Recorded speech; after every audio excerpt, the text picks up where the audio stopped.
Hello, everybody. My name is Cyrus, and today we have Andre Picard. Hello.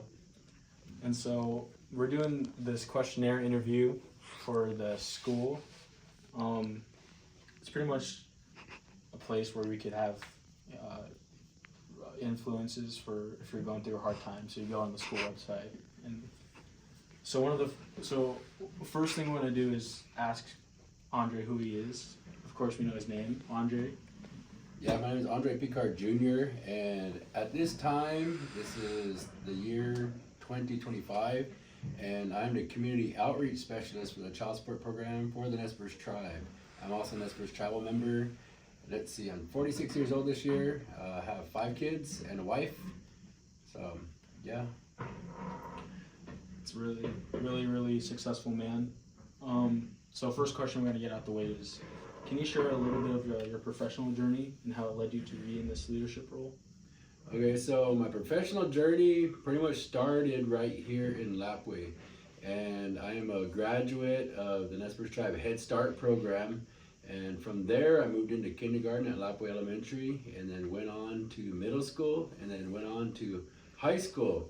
Graduated, lived my entire life here in Lapwai, and really do appreciate all the teachers that I've had from when I was in Head Start all the way up till I graduated. Some of them still work here at the school, actually, so a big thank you to all of them, because they really did influence my life in a positive manner. And from there I went on to college over at University of Washington. I came home, went to LCSE, went up to University of Idaho, and then I came back down to LCSE, where I finished out and got a degree in business communications. So a business/communications interdisciplinary degree, so it's like 2 degrees in one. And that's what I did. And the communications part of the degree is what really helped me in my life. So I was able to do a lot of studying on people and how they spoke and how they can persuade people. And so that really helped me in my life and everything. And so from there, I've been called upon to speak on many occasions, and have been called upon to do a lot of performing and everything throughout the world. One of the main things right now that I also do besides my job with the child support program is I have to MC at some events, and then also I help them make some decisions, certain decisions, and so I kind of work as a consultant as well. And then I also sit on the Fish and Wildlife Commission and the Enterprise Board for the Nez Perce Tribe. So I have been interested and followed politics for a vast majority of my life. And one of the things I guess that I can say that has made my road a little bit easier has been being cooperative with people and always taking responsibility for everything that I do. I like to say, what I'm going to do, and then like to do what I'm going to say. I don't like to put my word out there if I'm not able to do it. So if I say I'm going to do it, I'll do it. And there's only been a couple of times where I haven't been able to do certain things, and those have been big life lessons too, such as taking on too much where I wasn't able to do the thing. So, but I really appreciate these questions, and I appreciate you asking them. So yeah, I know some of you. Some of the kids, at this age, it gets to be a little bit confusing to try and see what direction you want to take, but these questions are a good one to answer. So, next question. So, as you spoke about throughout your lifetime, that you've set goals. So, for example, when you set a goal, how do you approach it, like culturally and in your job too? So, one of the big things of why we would want to set a goal is to kind of like give us some type of direction. So all the goals that I set, I always have my family in mind. I always have the future in mind, the future children, of our tribe in mind, the future of our children, of our community. I can't control what's going on all over the world, but here in my community, I can make these small little efforts, to make things better for our community. So a lot of times when I do put these goals in front of me, I always have everybody in mind. And through that brings happiness to me, and then that makes it easier for me to set these goals and then achieve these goals. One of the big things that I think a lot of us do, especially when we're younger, we want to make it to the NBA. And that's one of those things that it's possible, but for real it's kind of impossible, especially seeing how those who are making it to the NBA, I mean, they have dads and uncles and all that have already been to the NBA, and there's us, we're not working out like we should be, we're not eating like we should be, we're not watching basketball videos like we should be, but we just want to make it to NBA like it's going to happen magically. So one of those things that I always make sure is I don't set my goals too big, too broad. I want to narrow it down. And, a lot of times my goals are, there's a song that I want to hear or I want to learn. And, Native American songs, seven drum, Native American church or powwow songs, roundette songs. And I know it, I hear it, and I want to learn it. I'll set my mind to it and I'll try to learn it. Because I know somewhere along the line, somebody's probably going to hear me singing that song. They're going to hear me sing it. And so in that, it brings pride to a lot of our tribal youth and everything. So that's one example of setting a goal that might seem small, but then it turns into something big for our whole family or our whole tribe. Yeah. Great answers to these questions so far. And then another question we want to ask is, what are some challenges our community faces today for the younger generation, and then even for the elderly? So the biggest problem facing our community right now is addiction. It would be really easy just to point the fingers at alcohol and drugs, but what were we first addicted to when we were born? Of course, we have our mom's milk, and then from there, usually it's our first taste of sugar. And then from our sugar, we get addicted to it, and we want more and more and more of it. And then these different scientists, different food businesses, food companies, they have figured out ways to make their food super addictive. And so we get addicted to everything, especially when there's probably 100 different names for sugar, high fructose corn syrup, on down the line with all these other ones. But that is probably our biggest challenge right now, and it's killing our people more than anything out there. Sugar is killing our people more than anything.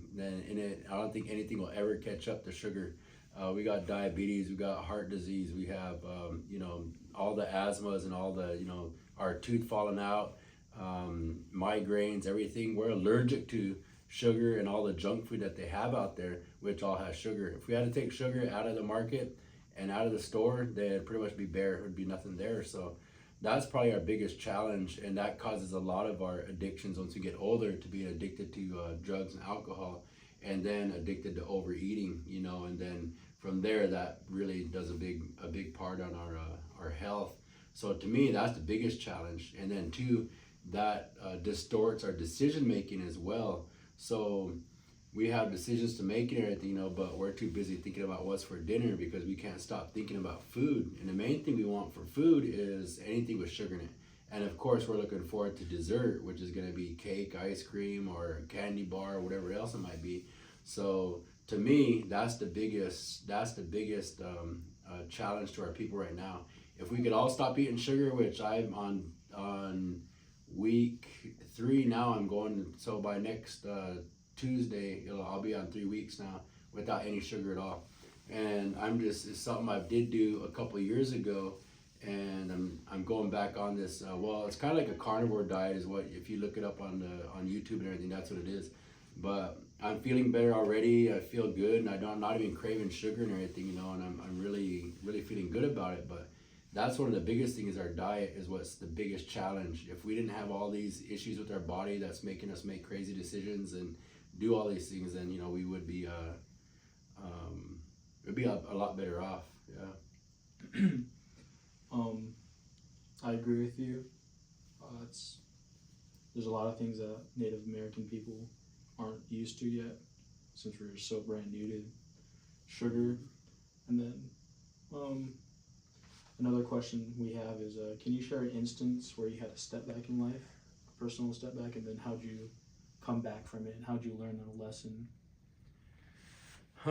So probably one big step back that I had to do was making a choice to come back from college. So I was at University of Washington for about a year and a half, and had things happening at home and everything. Really wanted to be here. There was, different people passing away, and I help with funerals. I've been singing at funerals for a long time, within the seven drum way of life. I'm a singer and stuff, and I was always wanting to come back and be there for my aunties and uncles that are passing on, grandmas and grandpas. And then also had some issues with my family, people being sick and everything, and so I just my heart really wanted to be home. And so it was one of those things where I didn't want to fail anybody. I didn't want to make anybody think less of me and everything, but it was just a big decision that I wanted to make, knowing that if I came home I can continue to help everybody. Plus we had a great college here and then a great university right near us too, where I could go attend. And it was one of those things where I really felt dumb about it, but at the same time, my heart, I knew what I had to do, which was be with my community. And that was probably one of the biggest ones, like for your guys' age, that I had to go through, and I had to make a decision to, make that sacrifice to come back home and be with the community. And I don't regret that decision, looking back on it and everything. I think everything fell into place like how it was supposed to. And then for the last question to wrap everything up is, can you share some words for people facing a new way in life, graduating from high school, going to a new school, becoming parents? Any words of encouragement? So probably one of the biggest things that was told to me when I left was don't forget where you came from. And that was one of those big things where it still teaches me today, actually. Don't forget where you came from. And imagine this and everything. A lot of times when we do go off to college, we're learning at a big university, one of the biggest, best universities in the world. WSU is right up the hill here, and then University of Idaho, and they have some of the best programs in the world for agriculture. And then they have these huge libraries, where you can go in there and see all these books, and you can study as much as you want. You got these big, high-paid professors, and they're teaching you things, and you're taking science classes way better than anything we could even imagine here at Lapwai High School. And we get there, and then in our mind, we kind of think that we're elevated above everybody else because we went to this university. And then we forget that, I went to university too, and so did pretty much everybody else out in these hallways that as an adult. They've learned some things, and then not only that did they learn things from the university, but also they've lived life. And so if you have somebody who's older than you, they live more life than you, and they know things that you don't know yet. And a lot of times when people do come back from college, they get that, they get a little chip on their shoulder. And they think that they know more than everybody else, and they kind of look down and think everybody else is dumb. I'm smarter now because I went to college. And then I guarantee you that, you're going to learn really fast that you're not smarter. You're going to think you deserve more money for a job, you're going to think you deserve respect right now, and you deserve, people's attention right now because you went to college. But then you're going to learn really fast that it doesn't work like that. It doesn't work like that. You still have to put in the work and the effort to build your reputation, and then build your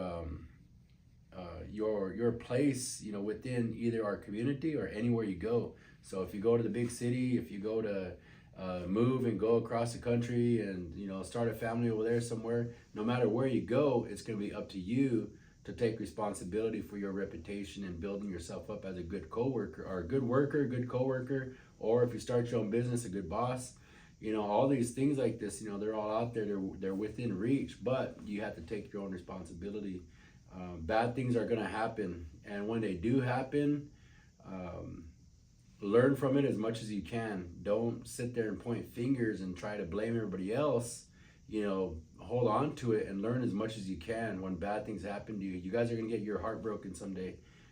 Don't give it to anybody else. Hold on to it and learn as much as you can from it before you let it go and then turn your back and keep going forward. Those things like that are really important. And probably one of the most important things is there are going to be people who come into your life, and they're going to try to put things in your mind. So let's say something bad happens to you.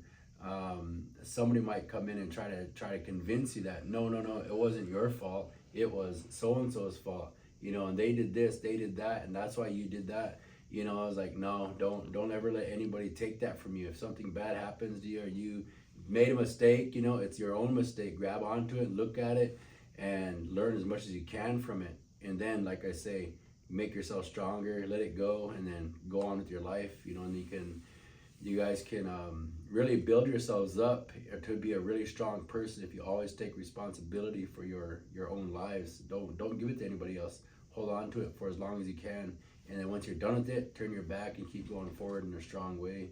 Only way that we're going to be able to build our community, you know, is if you guys open your hearts, open your minds, open your eyes, and you listen. You know, open your ears up and listen. Otherwise, you know, like I say, you know, it's always going to be like that chip on your shoulder, and I know more than all you, so you guys don't tell me nothing. You know, it's always going to be like that. And when it's like that, you know, you have nothing to learn anymore, then, well, you might as well leave us alone, because some of us, we still have to learn yet. You know, we have a lot of things to learn, and it's best if we all learn together. So that's a little bit, I'll cut it off there because I could probably go on for another 2 hours, but yeah. Well, we're glad that you came in today and took time out of your day to come answer some questions for us, and then I hope anyone who watches this learns something that they, or gets some advice in one way or another, that we both, or that all of us have a better time. Shoot, I don't know how to end this, but thank you for coming in, and catch you guys on the next one.